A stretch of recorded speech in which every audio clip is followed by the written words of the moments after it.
সম্মানিত আলম আসসালামু হযরত, আলাইকুম ওয়া রাহমাতুল্লাহি জি জি। উস্তাদের প্রথম দর্শ আপনারা পেয়েছেন। ইতিপূর্বে অন্যান্য ব্যাচে হয়েছে, কিন্তু আপনারা এখনো দর্শ পান নাই। আপনারা বিভিন্ন দর্শে আপনারা দেখেছেন, আপনার উস্তাদ জিকে অনেকেই দেখেছেন। আহ উস্তাদ আমাদের প্রতিষ্ঠানের কর্ণধার এবং প্রধান মুশরিফ, হাইকুট তাফসীর ও চেয়ারম্যান ইন্টারন্যাশনাল দা ইউনিভার্সিটি, এবং আমাদের অত্র মার্কাজের প্রধান মুশরিফ। আহ উস্তাদকে দর্শ প্রদান করার জন্য বিনীতভাবে অনুরোধ করছি। আসসালামু আলাইকুম ওয়া রাহমাতুল্লাহি ওয়া বারাকাতুহু। ওয়ালাইকুম আসসালাম ওয়া রাহমাতুল্লাহি ওয়া বারাকাতুহু। ইন্নাল হামদালিল্লাহ ওয়াস সালাতু ওয়াস সালামু আলা রাসূলিল্লাহ ওয়া আলা আলিহি ওয়া সাহবিহি আজমাইন। রাজধানী ঢাকার উত্তরে প্রতিষ্ঠিত ইসলামী আইন শাস্ত্রের অনন্য বিদ্যাপীঠ মারকাজুল উলুম উত্তরার উদ্যোগে আয়োজিত আত-তাখাসসুস ফিল ফিকহিল ইসলামি ওয়াল ইফতা বিভাগে কানুনুল উকুবাতিল মুকাররান তথা তুলনামূলক দণ্ডবিধি বিষয়ক আজকের এই প্রথম দর্শে দেশ বা প্রবাস দূর বা নিকট থেকে যারাই সংযুক্ত হয়েছেন সকলকে জানাই অন্তরের অন্তঃস্থল থেকে হৃদয় নিংড়ানো ভালোবাসা মিশ্রিত সশ্রদ্ধ সালাম ও মোবারকবাদ। I convey all of my gratitudes and praises to the Almighty Allah who has given this opportunity to join this class, who is related the Islamic Sharia. সমস্ত প্রশংসা এবং কৃতজ্ঞতা সর্বশক্তিমান আল্লাহ তাআলার প্রতি, যিনি আমাদেরকে এই ক্লাসে অংশগ্রহণ করার সুযোগ করে দিয়েছেন, যার সম্পর্ক ইসলামিক শরিয়ার সাথে। শত সহস্র দুরূদ ও সালাম পেশ করছি যে সকল মহাপুরুষের আবির্ভাবে এই পাপঙ্কিল পৃথিবী ধন্য হয়েছে, যাদের প্রেমের অমৃত সেচনে দুঃখতপ্ত মানব চিত্ত স্নিগ্ধ ও সিলিগ্ধ হয়েছে, যারা মানব সমাজের কুক্ষিগত কালিমা রশ্মির মধ্য হতে সূর্যের ন্যায় উত্থিত হয়ে মানবতার কুহক ভেঙেছেন, ধর্মের নবীন কিরণ জ্বালিয়েছেন। তাদের মধ্যে যিনি অন্যতম সৈয়দুল আম্বিয়া মুহাম্মদুর রাসূলুল্লাহ সাল্লাল্লাহু আলাইহি ওয়াসাল্লামের শানে। নাই তাজ তাই লাজ ওরে মুসলিম খরজুর শেষে তোরা সাজ করে তসলিম হর কুরনি শেষর আওয়াজ শোন কোন মুজিদা সে উচ্চারি হেরা আজ ধরা মাঝ উর্স এমেন নজদ হেজাজ তাহামা ইরাক শাম মিসর উমান তিহারান শরী কাহার বিরাট নাম পরে সাল্লাল্লাহু আলাইহি ওয়াসাল্লাম। সাহাবায়ে কেরাম রাদিয়াল্লাহু তাআলা আনহুমদের সীমাহীন ত্যাগকে স্মরণ করছি। আল্লাহ তাআলা যাদের মতো করে আমাদেরকে ঈমান আনতে বলেছেন, আল্লাহ তাআলা বলেছেন আমিনু কামা আমানান নাস, তোমরা ঈমান আনো যেভাবে সাহাবায়ে কেরাম ঈমান এনেছেন।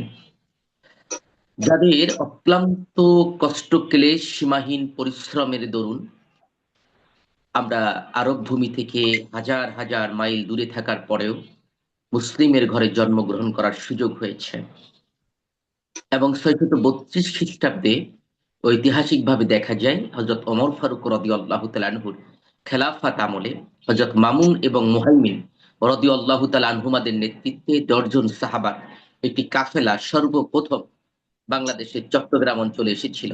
উপমহাদেশের মধ্যে বাংলাদেশেই প্রথম সাহাবায়ে কেরামদের পদধূলিতে ধন্য হয়েছিল। আমাদের আকাবিরদের স্মরণ করছি, যাদের সীমাহীন কষ্ট ক্লেশ ইলমি খেদমতের কারণে বাংলাদেশে অসংখ্য ওলামায়ে কেরাম তৈরির একটি বাস্তব সুযোগ হয়েছে। সম্মানিত ওলামায়ে হযরত, যেহেতু আসর থেকে মাগরিবের সময় কম, স্বভাবতই আমরা ৪০ থেকে ৪৫ মিনিটের বেশি সময় পাবো না। আপনারা সকলেই কর্মব্যস্ত, এই কারণেই আমরা সময়টা এভাবে চুজ করেছি। আপনারা ইতিমধ্যে অবগত হয়েছেন আমার সাথে। আপনাদের বিষয়টি হলো কানুনুল উকুবাতিল মুকাররান, মানে তুলনামূলক দণ্ডবিধি। সংশ্লিষ্ট কিতাবের পিডিএফ আপনাদেরকে দেয়া হয়েছে। আবার চাইলে এই কিতাব আপনারা সংগ্রহ করে নিতে পারেন। হয়তো কেউ কেউ সংগ্রহ করেছেন, বাকিরাও কুরিয়ারে আমাদের আপনারা যে নাম্বারে ভর্তি হয়েছেন ওই নাম্বারে একটু নক করে বিস্তারিত ঠিকানা লিখে দিয়ে, এই বইটা সহ 3টা বই আছে যেটি আমাদের প্রকাশিত। এই বইটির সরাসরি লিখিত পরীক্ষা হবে, আর বাকি আরো 2টা বই আছে। একটি হলো দাওয়ার উপরে, দাওয়াতে দিনের ইতিহাস ও কর্মপন্থা, আর একটা রসুল সাল্লাহ ইসলামের জীবনের উপরে। বাকি বইগুলো দিয়ে মৌখিক পরীক্ষা হয় বার্ষিক পরীক্ষার সময়, সমাপনীর সময়। তা 3টা বই আপনারা সংগ্রহ করে নিতে পারেন। 3টা বই মাত্র 270 টাকা দাম। আর কুরিয়ারে নিলে কুরিয়ার চার্জটি আপনাদের দিতে হয়। তা আপনারা একটু যে নাম্বারে ভর্তি হয়েছেন ওই নাম্বারে নক করে ঠিকানা লিখে দিয়ে আপনারা কুরিয়ারে নিতে পারবেন কিতাবগুলো ইনশাআল্লাহ। তাহলে সুবিধা হবে যে পিডিএফ থেকে পড়লে অনেক সময় সেখানে চিহ্নিত করা যায় না। আবার কিতাবগুলোর সাথে থাকলে সুবিধাটা হলো পরবর্তীতে এই বক্তব্যগুলোকে আপনারা আরো ভালোভাবে ধারণ করতে পারেন, উম্মাহের কাছে পৌঁছাতে পারেন। দেখুন, আমরা যে বিষয়টি নিয়ে আলোচনা করছি, যেহেতু প্রথম দর্শ, কিছু ভূমিকার কথা বলা জরুরি।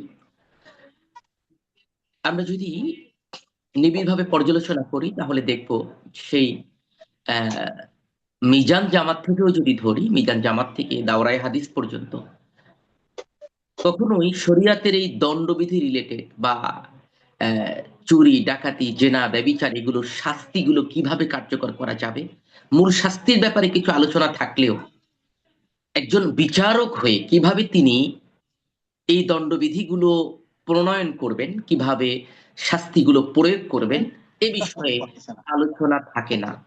এই সমস্ত লোকের কাছে এখন সেহেতু দাওরাই ইফতা বিভাগে এই এখন কি করে বিষয়টির আলোচনা নিয়ে আসা হয়। ব্যক্তিগত একই মত সাথে আমরা এই প্রত্যেকটা কোর্সের মধ্য দিয়ে জানতে পারবো। আমরা তো তার কাছ থেকে যেন প্রত্যেকটা সাউন্ড আসছে, গ্রামে মাইকটা একটু বন্ধ করে রাখতে হবে তো। সমন্বয় গেছে। মাইকটা কে খুলে রেখেছেন? এই স্যামসাং SM M315F, এই মাইকটা খোলা আছে, আর বাকি সবারই বন্ধ আছে। যাকে বলেছে সম্ভবত তিনি নিজেও বুঝতে পারছেন না। আচ্ছা, আমি বন্ধ করে দিচ্ছি।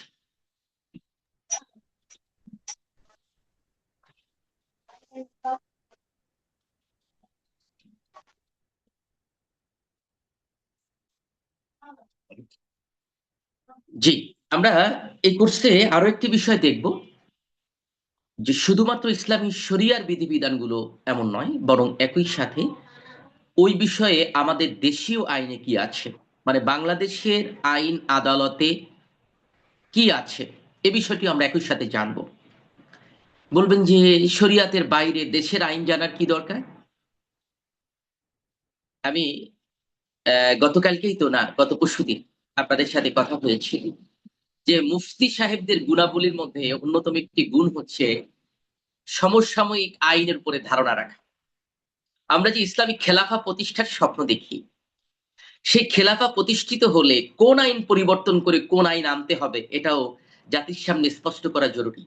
ব্যাপকভাবে যদি আমরা জনমত গড়ে তুলতে চাই শরিয়া আইন প্রবর্তনের জন্য, তাহলে জাতিকে চোখে আঙুল দিয়ে দেখিয়ে দিতে হবে যে চুরির ব্যাপারে পেনাল কোডের 378 নম্বর ধারায় এই কথাটা আছে।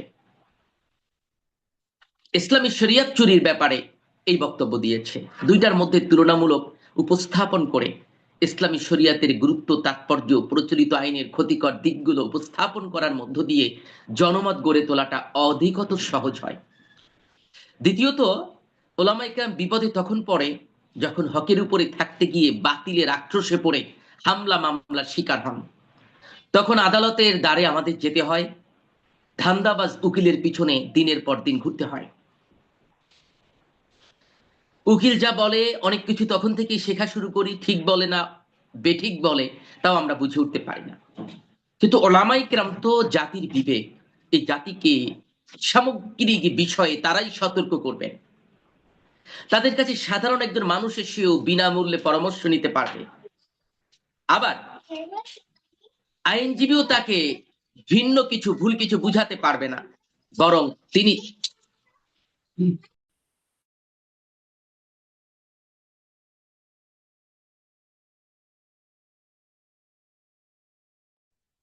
দ্বিতীয়ত, এই আদালতের যে প্রসিডিউর গুলো আছে, জেলখানার যে বিভিন্ন বিষয়গুলো আছে, এগুলোর উপরে ধারণা রাখলে আগেই আমাদের একটা মানসিক প্রস্তুতি তৈরি হয়। যে এই জায়গাটা এমন, অন্যকে যেমন সান্ত্বনা দিতে পারে, নিজেরাও এমন কোন পরীক্ষার সম্মুখীন হলে নিজেরাও বুঝতে পারি যে এভাবে ধাপে ধাপে আমাকে আগাতে হবে। তা সব মিলিয়ে এটা বলার অপেক্ষা থাকে না, এটা একটা ইন্টারেস্টিং বিষয়, বিশেষ করে তুলনামূলক আলোচনা করার কারণে। শরিয়া এবং প্রচলিত আইন, শরিয়া এবং প্রচলিত আইন নিয়ে বাংলাদেশে হাতে গোনা 2 থেকে 3টা প্রতিষ্ঠানে পড়ানো হয়, অন্য প্রতিষ্ঠানগুলোতে পড়ানো হয় না। কারণ প্রচলিত আইনের জন্য প্রচলিত আইনের উপরেও পড়াশোনা থাকাটা জরুরি হয়। আমরা জাস্টিস আল্লামা তকি উসমানী হাফেজাহুল্লাহকে চিনি। তিনি কিন্তু শুধুমাত্র ইফতা পড়েছেন ব্যাপারটা এমন নয়, একই সাথে তিনি লাহোর ইউনিভার্সিটিতে এলএলবি করেছেন। আপনারা তার আত্মজীবনী যারা পড়েছেন জানার কথা। তা আমরা যে ইসলামী শরিয়া প্রতিষ্ঠার স্বপ্ন দেখি, খেলাফা প্রতিষ্ঠার স্বপ্ন দেখি, সেই সময় কি এই উকিলরা আমাদের রাষ্ট্রের এই কাঠগড়ায় কোর্ট কাছারিতে শুধু দৌড়াবে, না আপনাদেরও ভূমিকা রাখতে হবে? মুফতি সাহেবদের তখন জাজ হতে হবে, ম্যাজিস্ট্রেট হতে হবে, আইনজীবী দায়িত্ব পালন করতে হবে। সেহেতু এই আইনগুলোর উপরে আগাম ধারণা এবং প্রস্তুতি থাকা জরুরি। পাকিস্তানে ইসলামী শরিয়া আদালত প্রতিষ্ঠিত হবার পরে তা বন্ধ হয়ে গিয়েছিল। কেন বন্ধ হয়েছে? অন্যতম কারণ হচ্ছে তকি উসমানী তো পাকিস্তানে একজনই আছেন, অর্থাৎ উচ্চ আদালত একজন দেখলেই চলে না, নিম্ন আদালত পর্যন্ত শরিয়া আইন এবং দেশীয় আইন উভয় আইনে পারদর্শী আইনজীবী হওয়া ছাড়া শরিয়া আদালত পরিচালনা করা সম্ভব হয় না। সেহেতু আমরা মৌলিক একটু ধারণা আপনাদের দিয়ে দেওয়ার চেষ্টা করছি। আল্লাহ যদি কখনো দয়া করে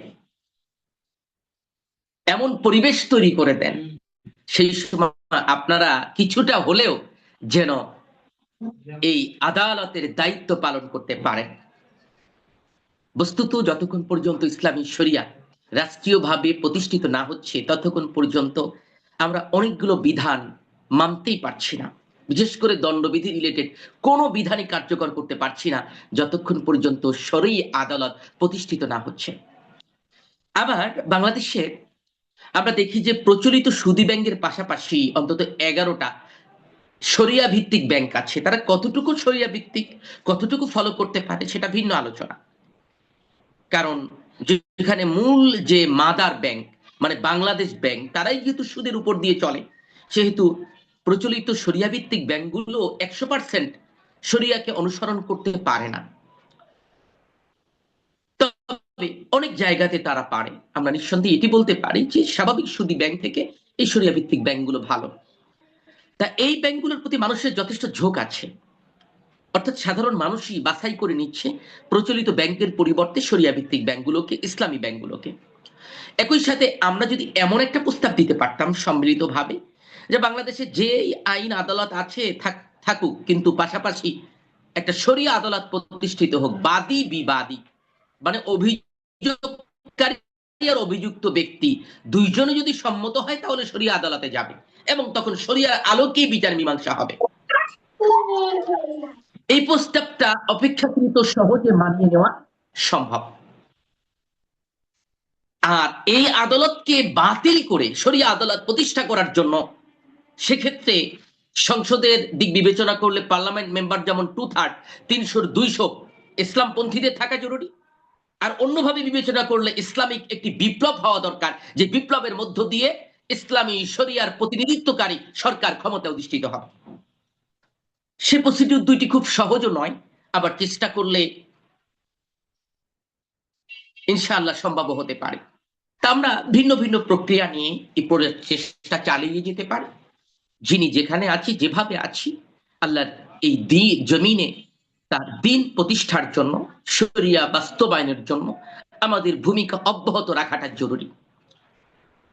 নচেত কখনোই এই চুরির শাস্তি, জেনার শাস্তি, ডাকাতির শাস্তি, মদ পান করার শাস্তি, মিথ্যা সাক্ষ্য প্রদানের শরঈ শাস্তি আমরা দিতে পারবো না। আর যতক্ষণ পর্যন্ত এই শাস্তিগুলো কার্যকর না করা যাবে, ততক্ষণ পর্যন্ত আমাদের সমাজ খুন মুক্ত হবে না, দুর্নীতি মুক্ত হবে না, জেনা ব্যভিচার মুক্ত হবে না, ধর্ষণ মুক্ত হবে না। যত রকম বয়ান দেয়া হোক, এই দণ্ডবিধিগুলোর প্রয়োগ ছাড়া মানুষকে সঠিকভাবে ফিরিয়ে আনা কঠিন, কেননা এই দণ্ডবিধি তো প্রণয়নই করেছেন আল্লাহ সুবহানাহু ওয়া তাআলা। সুতরাং আমাদের বিষয়টি অনেক গুরুত্বপূর্ণ এবং আমার বিশ্বাস যে এই বিষয়গুলো আলোচনা হবে। আপনারাও আগাম একটু পড়াশোনা করবেন অধ্যায়গুলো। 12টা অধ্যায় আছে তুলনামূলক দণ্ডবিধি বইয়ের মধ্যে। এটা পিডিএফ আপনাদেরকে দেওয়া আছে, তুলনামূলক দণ্ডবিধি, ইসলামিক শরিয়া ও প্রচলিত আইন। 12টা অধ্যায়ে 12টা বিষয়বস্তু নিয়ে আলোচনা করা আছে। আপনারা একটু চেষ্টা করবেন আগাম এই পাঠগুলো পড়ে নিতে, তাহলে আপনাদের প্রশ্ন করতে সহজ হবে, আমারও আপনাদের সাথে কথা বলা সহজ হবে। তা গ্রন্থের সাথে মোটামুটি আপনারা পরিচিত হয়েছেন।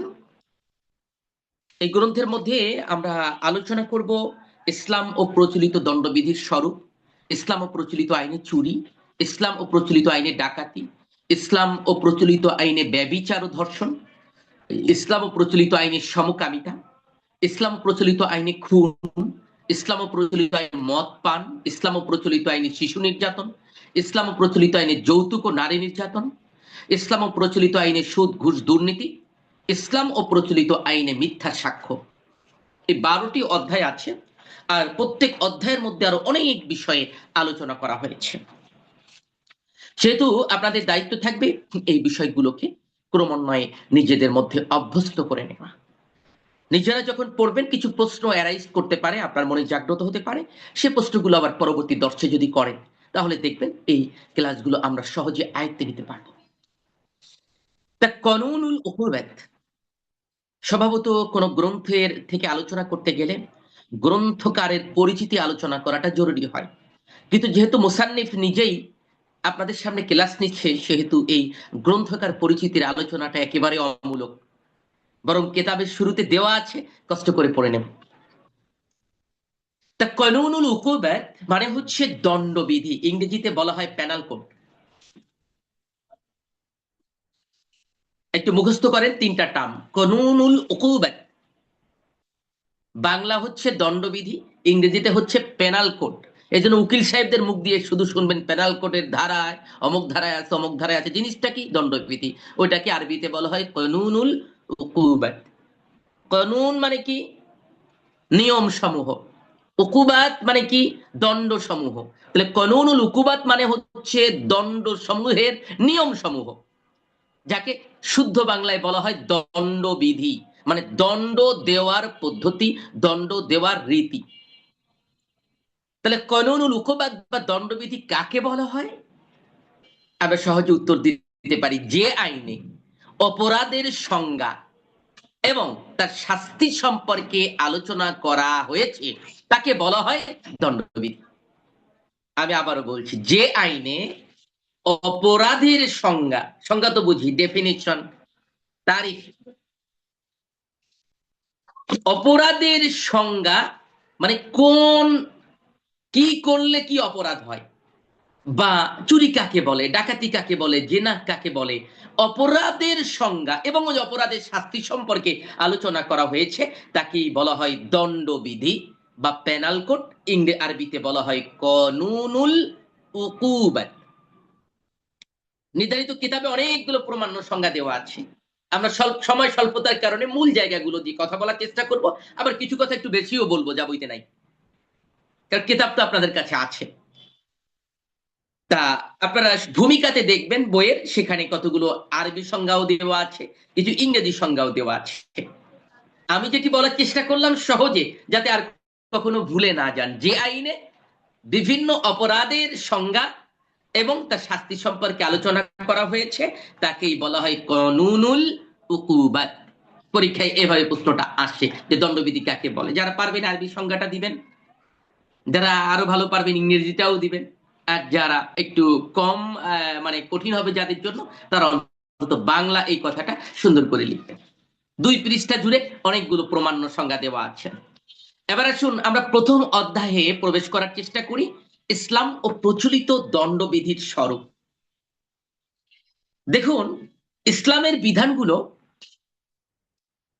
3 ভাগে বিভক্ত।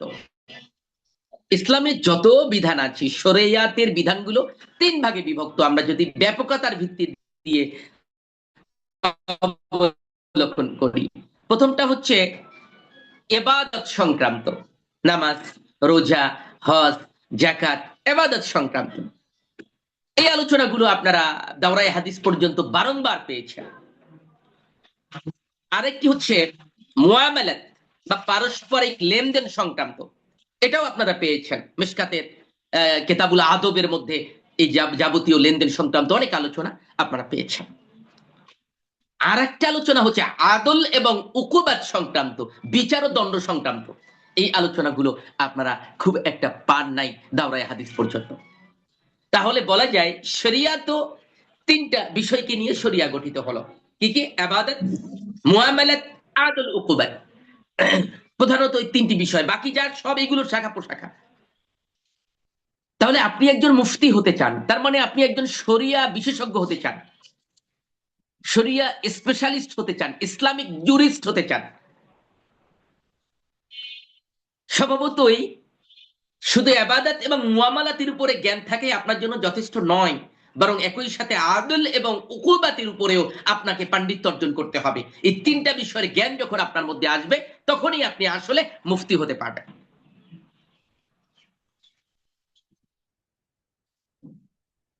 এবার আসুন, একজন ইসলামী চিন্তাবিদ, নাম তার খালাক, তিনি বলেছেন অবশ্য যে কোরআনে এই বিভিন্ন বিধিবিধান সংক্রান্ত আয়াত আছে 50টা। তবে কেউ কেউ একটু ভিন্নভাবে ভাগ করেছেন। একদল বিশেষজ্ঞ 500-র কথা বলেছেন, কিন্তু খালাক তিনি এটাকে আর একটু কম করে ভাগ করেছেন। তিনি বলেছেন যেমন আইনের উৎস সংক্রান্ত আয়াত আছে কোরআনে 50টা, অর্থ সংক্রান্ত আয়াত আছে 20টা, তারপরে সাংবিধানিক ধারা সংক্রান্ত আয়াত আছে 10টা, আন্তর্জাতিক আইন, ইন্টারন্যাশনাল ল, আন্তর্জাতিক আইন নিয়ে ধারা আছে 25টা, বিচার সংক্রান্ত আয়াত আছে 13টা, দণ্ডবিধি সংক্রান্ত আয়াত আছে 30টি, দেওয়ানি, দেওয়ানি মানে হলো জায়গা জমি, টাকা পয়সা রিলেটেড যে আইন, লেনদেন, জায়গা জমির আইন, এটাকে বলা হয় দেওয়ানি আইন। ইংরেজিতে বলা হয় সিভিল ল, সিভিল। আর এই যে মারামারি কাটাকাটি, এগুলোকে বলা হয় ক্রিমিনাল ল। ক্রিমিনাল মানে ক্রাইম থেকে এসেছে, ক্রাইম মানে কি? অপরাধ।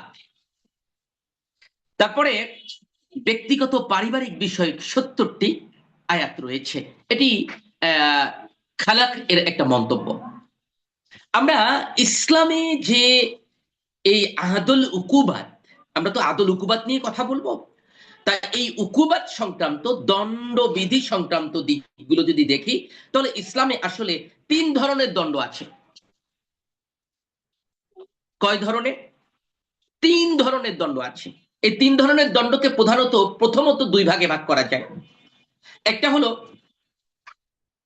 যা পবিত্র কোরআন হাদিসে সুস্পষ্টভাবে বর্ণিত হয়েছে, আরেকটি হচ্ছে যা পবিত্র কোরআন হাদিসে বর্ণিত হয় নাই।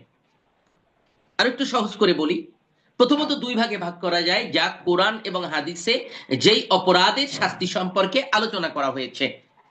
আরেকটা হচ্ছে যেই অপরাধের শাস্তি সম্পর্কে কোরআন হাদিসে আলোচনা করা হয়নি, কিন্তু অপরাধের কাজটাকে হারাম করা হয়েছে। যা কোরআন হাদিসে বর্ণনা করা হয়েছে তা হলো 2 ভাগে বিভক্ত। একটা হচ্ছে হুদুদ, আরেকটি হচ্ছে কিসাস। আর যার সম্পর্কে কোরআন হাদিসে বর্ণিত হয় নাই, মানে শাস্তি সম্পর্কে বর্ণিত হয় নাই, তার নাম হচ্ছে তাযীর।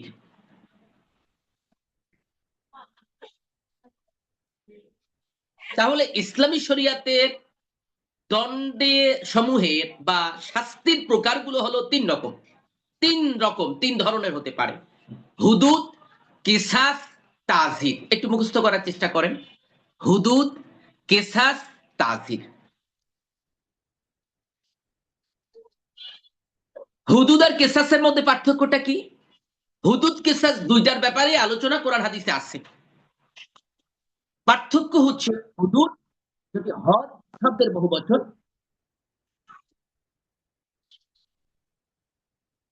হদ শব্দের বহুবচন, হদ মানে দণ্ড, শাস্তি। হুদুদ মানে শাস্তি সমূহ স্বাভাবিকভাবে বুঝায়, কিন্তু স্বাভাবিকভাবে হুদুদ দৃষ্টিকোণ দিয়ে বিবেচনা করলে হুদুদ বলতে বুঝায়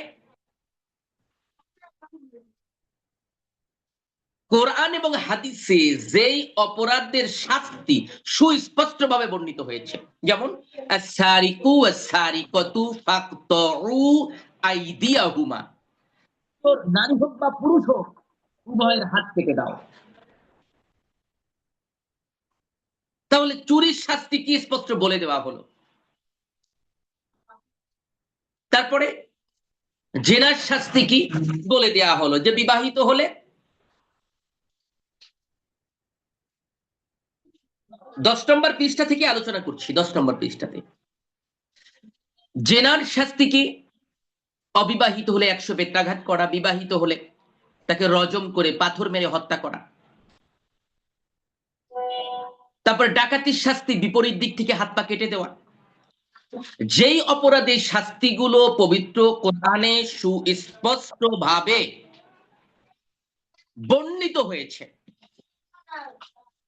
তার নাম হলো হুদুদ।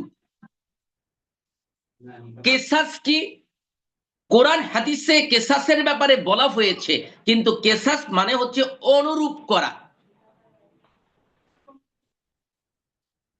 যেমন আল কতলু বিল কতল, হত্যার পরিবর্তে হত্যা, অঙ্গহানির পরিবর্তে অঙ্গহানি। কেউ কারো একটা চোখ নষ্ট করে দিল, তারও একটা চোখ নষ্ট করে দিতে হবে।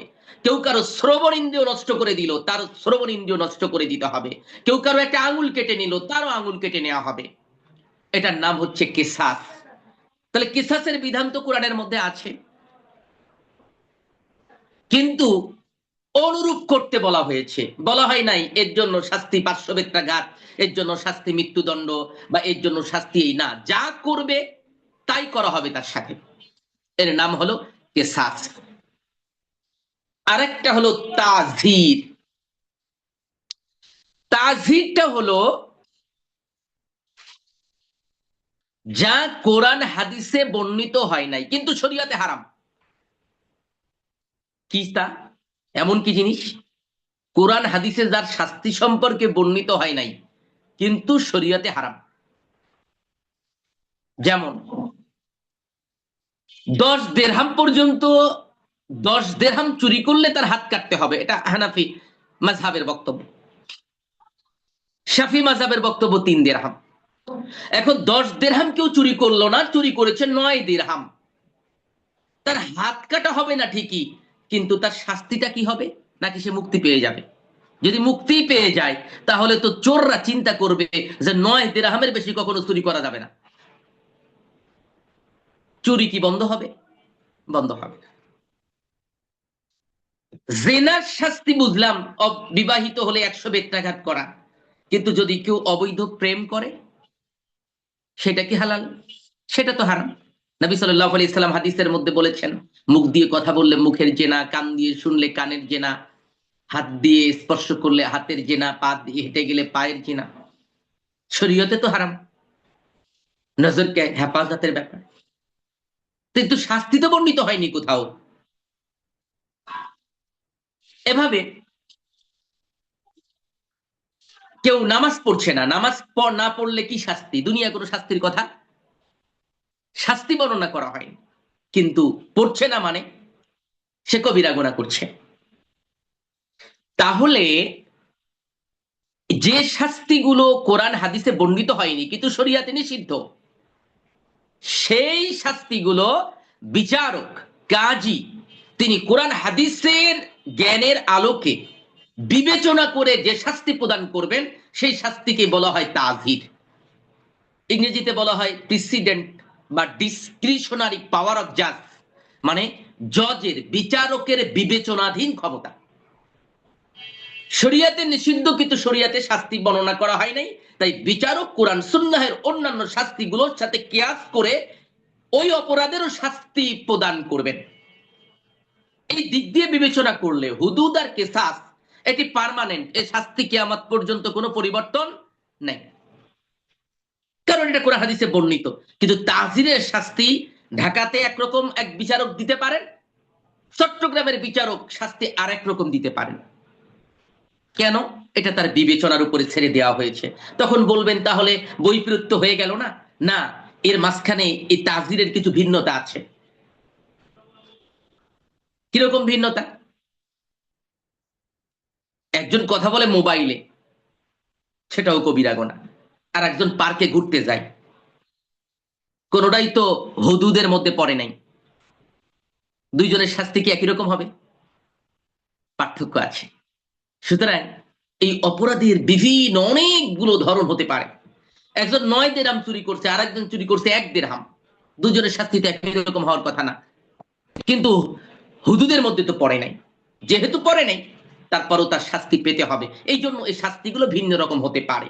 অতএব আমরা সহজে বলতে পারি ইসলামী শরিয়াতের মূল যে দণ্ডবিধিটি এটা অপরিবর্তনশীল। মানে হুদুদ এবং কেসাস এটা অপরিবর্তনশীল, কিন্তু তাজির এটা পরিবর্তন হতে পারে। তাজিরে এমন ঘটনাও ঘটতে পারে যা আগে ঘটে নাই, নতুন করে একটা অপরাধের জন্ম হয়েছে। যেমন বর্তমানে সাইবার ক্রাইম। সাইবার ক্রাইম মানে প্রযুক্তিগত যে ক্রাইম গুলো আছে। এখান থেকে এই যে মাওলানা মাহমুদুল হাসান সাহেবের একটা ছবি একজন নিল, নেওয়ার পরে এআই দিয়ে সেই ছবিটারে ভিডিও বানাইলো, বানানোর পরে তার কোনো একটা বয়ান থেকে কণ্ঠ কপি করে বসায় দিল। শোনা যাচ্ছে মাহমুদুল হাসান সাহেব যা ইচ্ছে তাই বলতেছেন, কিন্তু আসলে একটা কথাও তার না। এগুলো কি? Cyber crime. এখন এর শাস্তি কি আমরা আগের কোন ইতিহাসে পাবো? পাবো না। এটা তাজিরের আওতায় শাস্তি দিবে কারো। তাহলে ইসলামী শরিয়ার এই দণ্ডবিধিগুলোর ধরন আমরা আলোচনা করলাম। প্রথমত 2 রকম, যে কোরআন হাদিসে বর্ণিত হয়েছে, আর কোরআন হাদিসে যে অপরাধের শাস্তি সম্পর্কে বর্ণিত হয়নি, কিন্তু অপরাধটাকে নিষিদ্ধ করা হয়েছে, হারাম করা হয়েছে। কোরআন হাদিসে বর্ণিত হয়েছে এরকম অপরাধ 2 রকম, একটা হলো হুদুদ আর একটা কিসাস। হুদুদ কি?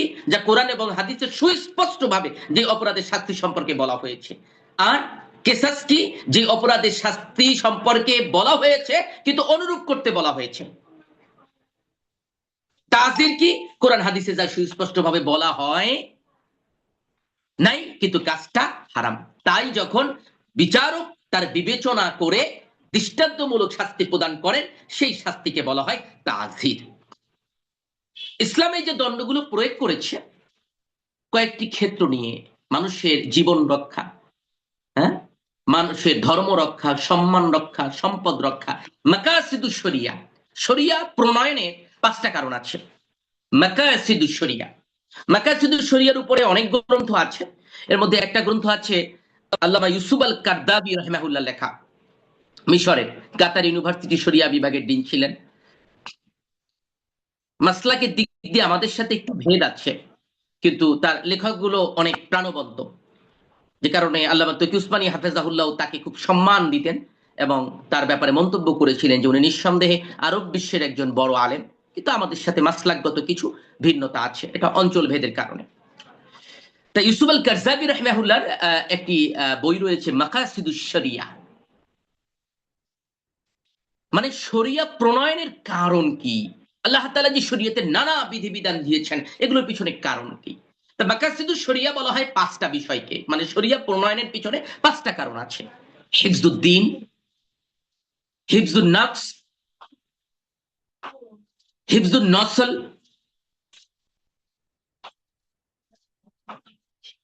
হিফজুল মাল। তা এই যে হিফজুদ্দিন মানে দিনকে রক্ষা করা, হিফজুন নফস জীবনকে রক্ষা করা, হিফজুন নসল বংশকে রক্ষা করা, হিফজুল মাল সম্পদকে রক্ষা করা, বিভিন্ন কারণ থাকে। তো এই যে দিন শরিয়া প্রণয়নের যে কারণগুলো, এই দণ্ডবিধি প্রণয়নের পিছনেও একই কারণগুলো নিহিত আছে।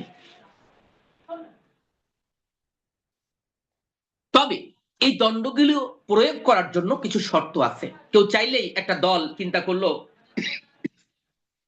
একটা ইসলামী দল চিন্তা করলো যে আমরা এই দণ্ডগুলো দিয়ে দিই। একজন ইমাম সাহেব চিন্তা করলেন যে কমিটির সাথে মিটিং করে যে এলাকায় এখন থেকে যত অপরাধ হবে এর শাস্তি আমরাই দেব। না, এই সুযোগ নেই। রাসূল করিম সাল্লাল্লাহু আলাইহি ওয়াসাল্লাম মক্কায় 13 বছর ছিলেন, তখনও চুরি হতো। মানে নবুয়াত লাভের পরের যে প্রকাশ্য নবুয়াত লাভের 13 বছর চুরি হতো, ডাকাতি হতো, খুন হতো। কিন্তু নবী সাল্লাল্লাহু আলাইহি ওয়াসাল্লাম এই বিষয়ে কোনো বিচার করেন নাই, মানে আল্লাহ তাআলার পক্ষ থেকে তাকে নির্দেশ দেওয়া হয়নি।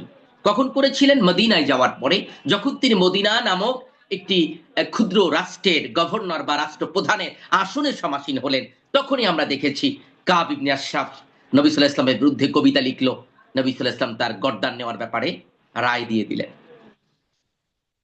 তাহলে ইসলামী দণ্ডবিধি প্রয়োগের শর্ত আছে, অন্তত 6টা শর্ত আছে। এর মধ্যে প্রথম শর্ত হচ্ছে রাষ্ট্রের বিচার ব্যবস্থা ইসলামিক হতে হবে, অর্থাৎ শরঈ আদালত প্রতিষ্ঠিত হতে হবে এবং মামলা শরঈ আদালতের বিচারকের কাছে যেতে হবে। যতক্ষণ পর্যন্ত শরঈ আদালত প্রতিষ্ঠিত না হবে ততক্ষণ পর্যন্ত এই দণ্ডের কোনোটাই প্রয়োগ করা যাবে না। 1 নম্বর শর্ত। 2 নম্বর শর্ত হচ্ছে প্রত্যেকটা দণ্ড প্রয়োগ করার জন্য কিছু কন্ডিশন আছে। যেমন কোথাও 2 জন সাক্ষীর কথা বলা হয়েছে, জেনার ক্ষেত্রে 4 জন প্রত্যক্ষদর্শী পুরুষ সাক্ষীর কথা বলা হয়েছে। আমরা পয়েন্ট আলাদা আলাদা যখন আলোচনা করব তখন আরো বিস্তারিত কথা হবে। এই শর্তগুলো পূরণ করা, সন্দেহাতীত ভাবে যে কন্ডিশন গুলো আছে সেগুলোকে পূরণ করা, 2 নম্বর কথা। 3 নম্বর হচ্ছে যে অপরাধটি করলো সে প্রাপ্তবয়স্ক কিনা, বালেগ কিনা এটা দেখা। যদি সে নাবালেগ হয় তাহলে তার উপরে এই হদ প্রয়োগ করা যায় না, তাকে তাজিরের আওতায় শাস্তি দেওয়া যায় সংশোধনের জন্য, কিন্তু তার উপরে হদ প্রয়োগ করা যায় না। চতুর্থত বুদ্ধি সম্পন্ন হওয়া, পাগল করছে কাজ। 2013 সালে মামুনুল হক ভাই সহ একসাথে খুলনার জেলে, হেফাজতের ওই সময় কথা, তা খুলনার ওই জেলখানায় সেলের মধ্যে 2 পাগল আটকে রাখছে। কি করছে আল্লাহ ভালো জানে। তা এক পাগল রাত্রে উঠে চিৎকার করতেছে, হে হে হে হে, আমাকে বলে গ্রেফতার করবে, আমি তো মুক্ত। মানে পাগললে জেলখানায় রাখার পরেও পাগল ভাবতেছে সে মুক্ত, কারণ পাগল মনে করছে যে জেলখানায় আটকা মানে হয়তো হাত পায়ে ডান্ডা বেরি পরানো থাকবে। তাহলে যদি কেউ এরকম পাগল অবস্থায় কাজটি করে, তার তো ব্যাপারটা এরকম নয়, তার উপরে হদ প্রয়োগ করা যাবে না। 5 নম্বরে যখন তাকে শাস্তি দেওয়া হবে সে শাস্তি পাওয়ার যোগ্য হতে হবে। শাস্তি পাওয়ার যোগ্য মানে দেখা গেল লোকটা করোনা ভাইরাসে আক্রান্ত, বিছানায় পড়া, বা ডেঙ্গু হয়েছে, প্লাটিনেট কমে গেছে, 5000-এ নেমে আসছে, কিন্তু এরই মধ্যে প্রমাণ হইল যে সে চুরি করছে। এখন ওই ডেঙ্গু রোগী হাসপাতালে শোয়া, তারে ধরে এনেই হাত কেটে দিতে হবে, ব্যাপারটা এরকম নয়। অর্থাৎ শাস্তি পাওয়ার উপযুক্ত শারীরিক সক্ষমতা আছে কিনা এটা ফাইন্ড আউট করার পরে তাকে শাস্তি প্রদান করতে হবে। আবার একজন নারী জেনা করলো, জেনা করার পর অপেক্ষা করতে হবে যে সে গর্ভবতী হয় কিনা। যদি গর্ভবতী হয় তাহলে অপেক্ষা করতে হবে সন্তান জন্মের পর্যন্ত। শুধু জন্মের পর্যন্ত নয়, জন্মের পরেও যতক্ষণ পর্যন্ত অন্যান্য খাবার শুরু না করবে ততক্ষণ পর্যন্ত ওই জেনাকারিনীর শাস্তি প্রয়োগ করা যাবে না। মানে অন্তত 6 মাস অপেক্ষা করতে হবে। তাহলে জেনা করার পরে দেখা গেল 9 মাস, তারপরে আরো 6 মাস, 9-6 অন্তত 15-16 মাস পর্যন্ত অপেক্ষা করতে হবে যদি গর্ভবতী হয়। আর যদি না হয় তাহলে মেয়াদের সাথে সাথেই তার উপরে হদ জারি করা যাবে।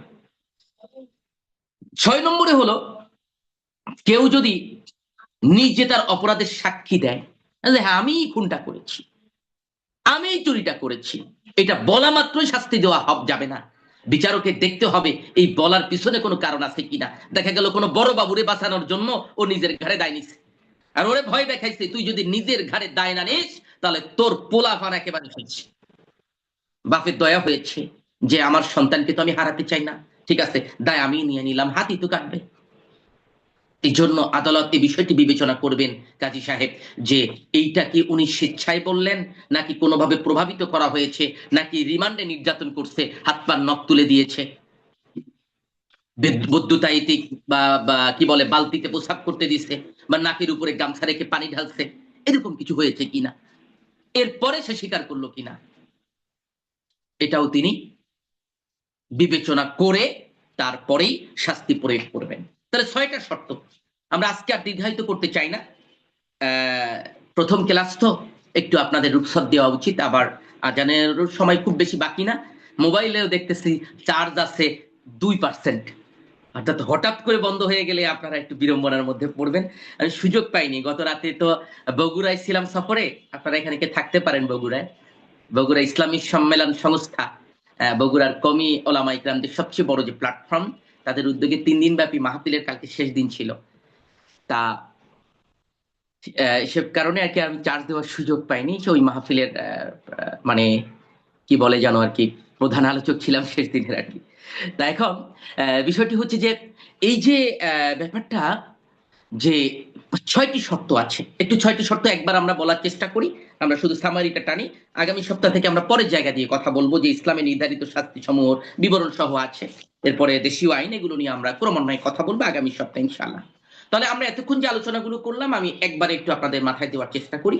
প্রথমত আমরা আলোচনা করেছি কানুনুল উকুবাত বা দণ্ডবিধি কাকে বলে। দণ্ডবিধি হলো যে আইনে অপরাধের সংজ্ঞা এবং শাস্তি সম্পর্কে আলোচনা করা হয়েছে তাকে দণ্ডবিধি বলা হয়। এর বাইরে আমরা আলোচনা করলাম যে ইসলামী শরিয়াতের বিধানগুলো 3 ভাগে বিভক্ত: ইবাদত সংক্রান্ত, মুআমালাত সংক্রান্ত আর আদল উকুবাত সংক্রান্ত। এরপর আলোচনা করলাম আদল উকুবাত। এটা উকুবাত 3 ধরনের হতে পারে, শাস্তি 3 ধরনের হতে পারে: হুদুদ, কিসাস, তাযীর।